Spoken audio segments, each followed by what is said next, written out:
पत्रकार साथियों का आज की प्रेस कॉन्फ्रेंस में बहुत बहुत स्वागत है।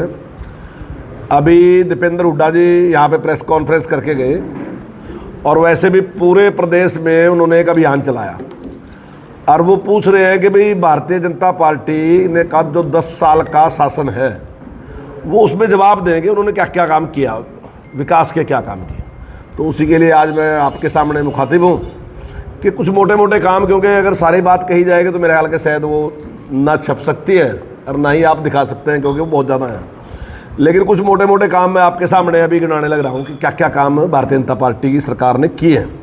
सबसे पहले तो मैं तेग बहादुर मेडिकल कॉलेज की बात कर रहा हूँ जो 1000 करोड़ से बढ़ने लग रहा, और आप देख सकते हैं कि काफ़ी उसमें काम हो चुका है और जल्दी वो उसका निर्माण पूरा होगा। इसके साथ ही यमुनानगर का जो हॉस्पिटल है जो 200 बेड का बना, 100 करोड़ की लागत से उसको हमने पूरा किया।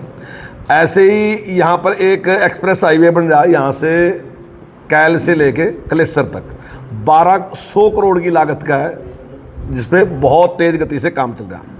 ऐसे ही यमुनानगर से लेकर पंचकुला तक, इसके बहुत बार कांग्रेस के टाइम में उस पोस्टर लगे लेकिन बना नहीं, वो हमारे टाइम में बना और 650 करोड़ की लागत से वो बना। यमुनानगर में 5 सरकारी कॉलेज बने जबकि उनके टाइम में सिर्फ एक सरकारी कॉलेज था, और वो जो एक सरकारी कॉलेज भी था जितने पैसे में बिल्डिंग उन्हें बनाई थी उससे 3 गुना ज़्यादा, उन्हें 4 करोड़ रुपए खर्च करे थे, हमने 12 करोड़ रुपए खर्च करे, 12 करोड़ 80 लाख हमने खर्च करे, उसमें भी हमने बिल्डिंग बना के दी। यमुनानगर में 2 ITI थी, हमने 4 ITI नई खोलने का काम किया। यमुनानगर में यमुनानगर छछरौली का है वैसे, जगाधरी में 3 नए पावर हाउस बढ़ाए। पूरे जिले का मेरे पास का आंकड़ा नहीं है लेकिन मैं अपनी विधानसभा की बात कर रहा। ऐसे ही छछरौली को हमने सब डिवीजन बनाया, हालांकि हमने रदौर को भी सब डिवीजन बनाया, तो जिले के हिसाब से वो भी सब डिवीजन हमारे टाइम में बनी और ये भी सब डिवीजन हमारे टाइम में बनी। प्रतापनगर को हमने तहसील बनाया, ब्लॉक बनाया और बिजली के हिसाब से हमने सब डिवीजन बनाया। यमुनानगर में 6 CHC जो केवल 6 बेड के थे, हमने उन्हें 30 बेड के करने का काम किया। आपके पास ही बात डिमाजरा में हमने 10 करोड़ की लागत से एक पुल बनाया और उसके साथ ही मेरे हल्के में हमने 6 पुल बनाए। एक पुल कोटड़ा कान सिंह है, 2 पुल नवाजपुर हैं, एक पुल अर्जुन माजरा, 2 पुल मकारों पर से सजादवाड़ा एक पुल, और सजादवाड़े से फिर अगर बड़ियों वाला जा उस पर एक पुल, और 2 पुलों का काम अभी शुरू हो गया, एक बड़ियों वाला और एक अपना खिल्लो वाला, ये काम शुरू हो गया। ऐसे ही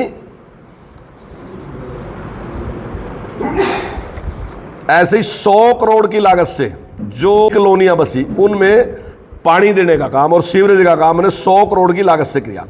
5 साल में नगर निगम में सभी वार्डों में, 5 साल की दे रहा, 10 साल का नहीं, 5 साल में 400 करोड़ रुपए हमने विकास के ऊपर उसमें खर्चे। यमुनानगर में 100 जो कॉलोनियां हैं उनको हमने अप्रूव्ड करने का काम किया। जगाधरी में 99 करोड़ रुपए की लागत से इंडस्ट्रियल वेस्ट ट्रीटमेंट प्लांट का हमने मंजूरी कर दी, पैसा मंजूर रहेगा, सब कुछ है, जल्दी उसका काम शुरू होने वाला है। यमुनानगर में 45 MLD के 2 STP लगवाने का काम हमारी सरकार ने किया। यमुनानगर जगाधरी इंडस्ट्री एरिया में 440 करोड़ की लागत से नई सड़कें बनाई गई।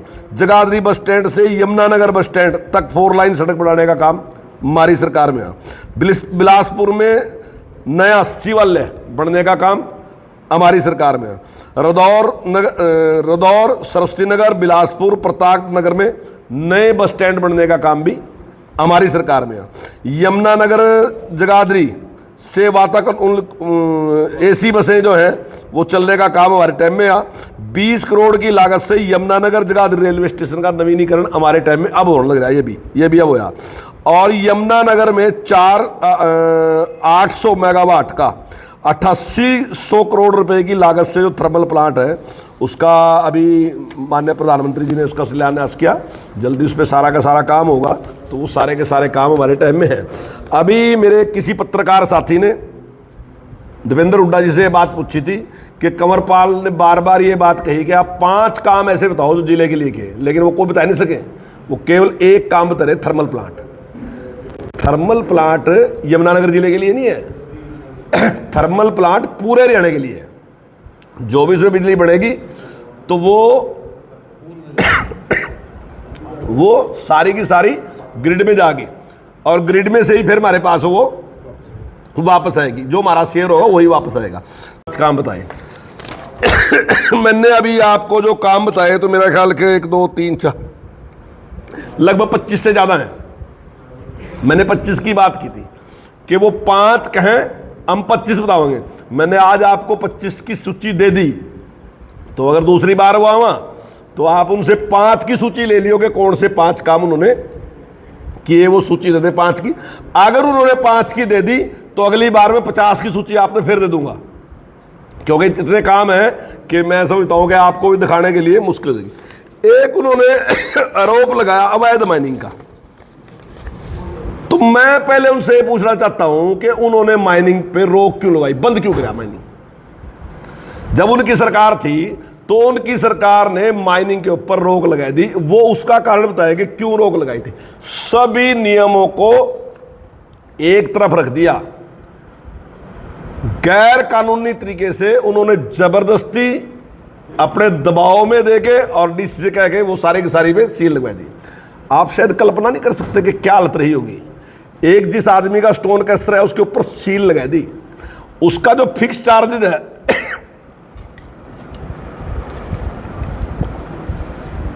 वो 50,000 रुपये महीना है, और उसका स्टोन कैसर बंद है लेकिन उसे 50,000 रुपये महीना देना।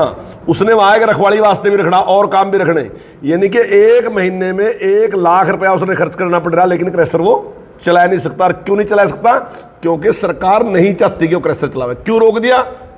लोगों का कहना यह है कि इनके जो आदमी थे उन्होंने राजस्थान के ठेके ले लिए, तो इसलिए यहां की माइनिंग बंद कर दी। क्यों कर दी यहां की माइनिंग? आप पता कर लो ये कि दिल्ली में सबसे पहले जो माल बिकता है वो हमारे यहाँ का बिकता है, क्योंकि हमारे यहाँ का रेत जो है उसकी क्वालिटी सबसे अच्छी है, और हमारे यहाँ जो बजरी की क्वालिटी है वो हमारे यहाँ सबसे अच्छी। हमारा पत्थर सख्त है, वो तोड़ने के बाद उसकी क्वालिटी बढ़िया है, इसलिए उनको लाभ पहुँचाने के लिए हमारे यहाँ का बिजनेस चौपट कर दिया।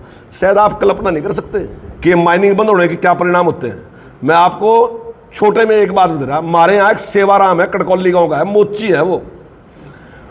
हमने एक बार कोई बंद कराना था तो मैं सब दुकानों में गया तो सब ने यही बात कहा, चाहे होटल वाला था उस पर गया उसने भी कहा, किराने वाले ने भी यही बात कही कि जी चाहे चोर साहब 2 दिन में करा लो, काम तो खत्म ही गया। चाहे और अन्य दुकानदार थे उन्होंने भी कहा कि साहब माइनिंग बंद होने की वजह से रोजगार सारा ठप हो गया, कोई काम नहीं है। लेकिन उस मोची ने जो मेरे से बात कही ना, जब मैंने उसने सेवाराम से गया, मैं सेवाराम तो भी बंद ही कर दिए, हालांकि बेचारा वैसे ही बैठता है। उसने कहा चोर साहब से 4 दिन बंद करवा लो। मैं क्यों? बोला काम तो ही नहीं। महा यार जुत्ती गांठने के काम का माइनिंग से क्या लेना देना? आप भी सोचो क्या लेना देना। वो पता मेरे से क्या कह रहा, चौधरी साहब पहले कोई पालिश करवाने वाला आ जाता, आजकल तो लोग गिल्ला कपड़ा मारकर चलते बना। मतलब आप ये सोचो कि कहां तक प्रभाव पड़ता है हमारे पूरे। मेरा जानकार और उतनी का मैं भी आपसे मिलवा दूंगा, शायद धर्मपाल उसका नाम है। मैंने पूछा धर्मपाल मिलता नहीं, कहां चला गया? टायर पंचर का काम था उसका। उसने कहा जी मैंने टायर पंचर का काम जाके जज्जर में शुरू कर लिया। मैं क्यों? क्योंकि इनके ट्रक तो आने ही बंदेगे, क्या करूं, बेरोजगार हूं बिल्कुल नहीं। मैं बिल्कुल निचले लेवल के आदमी की बात कर रहा, ये हालात उसकी वजह से हुई। हमने माइनिंग खुलवाई, ये कह रहे हैं माइनिंग में उसमें धांधली रही, उसमें अवैध माइनिंग हो रही। मैं पूछता हूं कि हिंदुस्तान का कोई तो काम बता दे मेरे से जो सारा 1 नंबर में रहो। कोई हो रहा क्या? 302 में तो फांसी की सजा है, तो क्या कत्ल नहीं होता? होते, लेकिन सरकार की ड्यूटी है उसको रोकने की। आप खत्म नहीं कर सकते उसको। सरकार की जिम्मेदारी है कि कहीं भी अगर गलत काम हो रहा और अवैध काम हो रहा, उसको रोकने की जिम्मेदारी सरकार की है। मैं सिलसिलेवार आपसे बताने की बजाय मैं आपसे एक आंकड़ा दे रहा, 2018 से लेके 2024 तक 3189 व्हीकल जो थे हमने सीज कर दिए। आप सीज की कल्पना कर सका क्या है?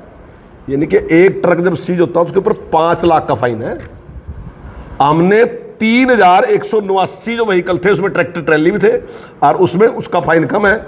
3189 व्हीकल फाइल वो करे, 263 ऐसे व्हीकल हैं जिनके खिलाफ FIR दर्ज हुई, 23 करोड़ 15 लाख का फाइन हमने किया। तो सरकार ने सख्ताई के साथ काम किया, सरकार की कहीं कमी नहीं है कि सरकार ने किया। हाँ मैं मानता हूँ इस बात को कि कहीं कहीं कुछ लोग गड़बड़ करते हैं, ऐसी भी काली भेड्डा है जो ठीक है नियम कानून को मानते ही नहीं, वो चलते हैं, लेकिन सरकार ने ईमानदारी के साथ उसका रोकने का पूरा पूरा प्रयास किया और आने वाले टाइम में भी उसका रोकने का पूरा पूरा प्रयास करें। किसी को भी इस प्रकार की छूट देंगे। और ये छूटें जो थी ये सारी कांग्रेस के टाइम में थी, चाहे भर्ती में थी। और भर्ती मेरे कहने से उनकी भर्ती गलत नहीं होती, उनकी भर्ती कोर्ट ने गलत सिद्ध कर रखी। कोर्ट ने कहा कि आपकी भर्ती गलत है। मेरे कैसे होती, मैं तो दूसरी पार्टी का आदमी हूं, मैं तो कहूँगा, लेकिन ये बात कोर्ट कह रहा कि आपकी भर्ती गलत हुई।